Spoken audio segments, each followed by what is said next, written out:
সারা বিশ্বে তৈরি পোশাকের বাজার $800 বিলিয়ন। গত বছর দেশে গণ আন্দোলনের সময় কিছু কার্যাদেশ ভারতে চলে যাওয়ায় বাজার দখলের বিষয়ে নয়াদিল্লি আত্মবিশ্বাসী হয়ে ওঠে। বিশ্ববাজারে নিজের প্রভাব বিস্তার করতে কি কি পদক্ষেপ নিল ভারত, চলুন এই বিষয়ে বিস্তারিত জেনে নেওয়া যাক আজকের প্রতিবেদনের বাকি অংশে। কেটিভি নিউজ 24 চ্যানেল থেকে আপনাদের সাথে আছি আমি মাহমুদুর রহমান সিয়াম।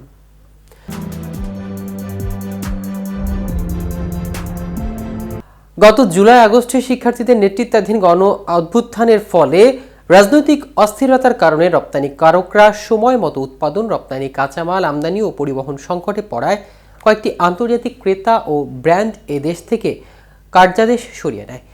গত বছরের 5 আগস্ট শেখ হাসিনার নেতৃত্বাধীন আওয়ামী লীগ সরকারের পতনের পর যে চলাচল অবস্থা সৃষ্টি হয়েছে তা রপ্তানিকারকদের সংকটে ফেলে দেয়। গণ আন্দোলনের পরপরই দেখা দেয় শ্রমিক অসন্তোষ। বেশ কয়েকটি কারখানা 2-3 মাস যাবৎ বন্ধ থাকে। এসব ঘটনায় পোশাক শিল্পের সংকট আরও বাড়িয়ে তোলে। গত 2 বছর ধরে চলমান জ্বালানির সংকটের কারণে বেশ কয়েকটি বড় কারখানা সক্ষমতার কম উৎপাদনে বাধ্য হয়। বড়দিন উপলক্ষে বিশ্ববাজারে পোশাক পাঠানোর সময় মূলত জুলাই, আগস্ট, সেপ্টেম্বর ও অক্টোবর। ক্রেতা বিক্রেতার জন্য এটি ভরা মৌসুম, তাই জুলাই আগস্টের গণ আন্দোলনে পোশাক খাতের জন্য হিতের বিপরীত হয়। সে সময় রপ্তানিকারকরা চুক্তিমতো পণ্য পরিবহন ও জাহাজীকরণে হিমশিম খায়। অনেকেই বেশি টাকা খরচ করে উড়োজাহাজে পণ্য পাঠাতে বাধ্য হয়। তথ্য বলছে সে সময় যুক্তরাষ্ট্র ও ইউরোপে খুচরা বিক্রেতা ও ব্র্যান্ডগুলো বিকল্প হিসেবে ভারত থেকে পণ্য কেনা বিশ্ববাজারে বাংলাদেশের পোশাক রপ্তানি কমে যায়।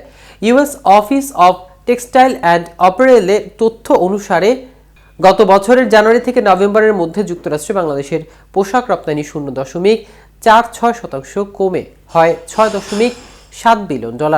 অন্যদিকে ভারতের পোশাক রপ্তানি 4.25% বেড়ে হয় $4.4 বিলিয়ন। বাংলাদেশের রপ্তানিকারকরা বলেছেন শিল্প কারখানার স্বাভাবিক অবস্থা ফিরতে শুরু করায় ও আইন শৃঙ্খলা ধীরে ধীরে উন্নতি হওয়ায় বাংলাদেশ থেকে অন্যান্য দেশে, বিশেষ করে ভারতে যে কার্যাদেশ চলে গিয়েছিল সেগুলো আবার ফিরতে শুরু করেছে। তবে দীর্ঘদিন ধরে পোশাক খাতে প্রচুর আর্থিক প্রণোদনা দিয়ে আসা ভারত এই সুযোগকে কাজে লাগাতে আগ্রহী। বর্তমানে ভারতীয় বস্ত্র পোশাক খাতে উন্নতির জন্য কয়েকটি বড় সরকারি প্রকল্প আছে। এই খাতে আনুমানিক 4.5 কোটি মানুষ কাজ করছে। এর মধ্যে আছে প্রযুক্তি উন্নয়ন, দক্ষতা উন্নয়ন, সক্ষমতা বাড়ানো এবং অবকাঠামো ও বিদ্যুৎ জ্বালানি উন্নয়নে সরকারি সহায়তার পাশাপাশি আছে উৎপাদন প্রণোদনা ও শুল্ক সুবিধা।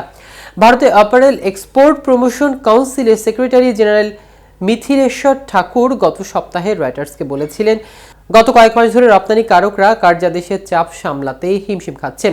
আসন্ন 2025-26 অর্থ বছরে বাজেটের পোশাক প্রস্তুতকারক ও রপ্তানিকারকদের সুবিধার জন্য নতুন কিছু উদ্যোগ নিয়েছে ভারত।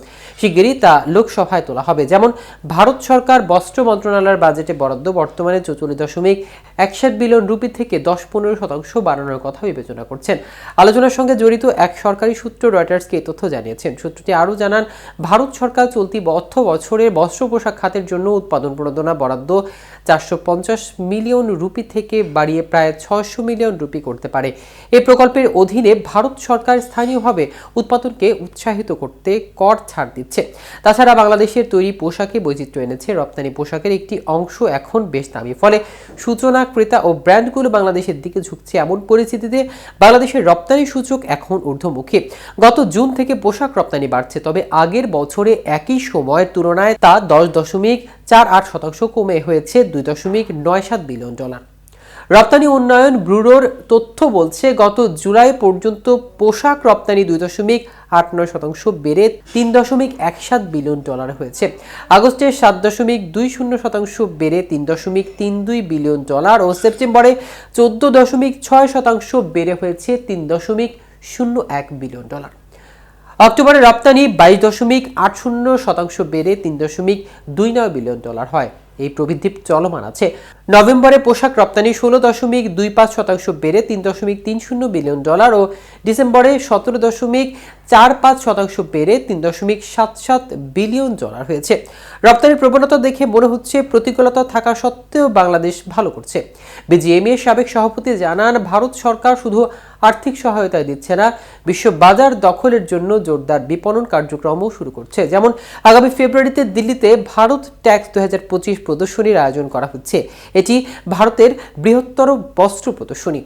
আরও ক্রেতা আকৃষ্ট করার জন্য ব্যবস্থা নিয়ে অনুষ্ঠানটি সাজানো হচ্ছে। ঢাকা বিশ্ববিদ্যালয়ের অর্থনীতি বিভাগের অধ্যাপক ও south Asian network on economic modelling এর নির্বাহী পরিচালক সেলিম রায়হান বলেন, রাজনৈতিক সংকটের কারণে কিছু কার্যাদেশ ভারতে চলে গেছে, এটি সত্য। তবে ভারত সরকার বহু বছর ধরেই পোশাক রপ্তানি বাড়ানোর চেষ্টা করছে। বাংলাদেশের তুলনায় যেখানে শ্রম আইন কঠোর ও মজুরি বেশি হওয়ার তারা এই খাতে ভালো করতে পারেনি। ভারতের শ্রমিক উন্নয়ন বেশ শক্তিশালী উল্লেখ করে তিনি আরও বলেন, ভারত সরকার রপ্তানিকারকদের যে প্রণোদনা দেওয়ার পরিকল্পনা করছে ডব্লিউটিও নির্দেশিকা মেনে চলতে হবে, তা না হলে প্রতিদ্বন্দ্বী দেশগুলো প্রতিবাদী হয়ে উঠবে। টেক্সটাইল যন্ত্রপাতির পাশাপাশি পলিয়েস্টার ও ডিসকস স্ট্যাপল ফাইবারের মতো কাঁচামালের শুল্ক কমানোর বিষয়টি বিবেচনায় আছে বলে অপর এক সরকারি রয়টার্স সূত্রকে জানিয়েছে। তো ভিউয়ার্স, ভিডিওটি সম্পর্কে আপনাদের কোনো মতামত থাকলে আমাদের কমেন্ট করে জানাতে পারেন। সাথে সাথে নিয়মিত আপডেট পেতে কেটিভি নিউজ 24 এর সাথে থাকুন। ধন্যবাদ সবাইকে।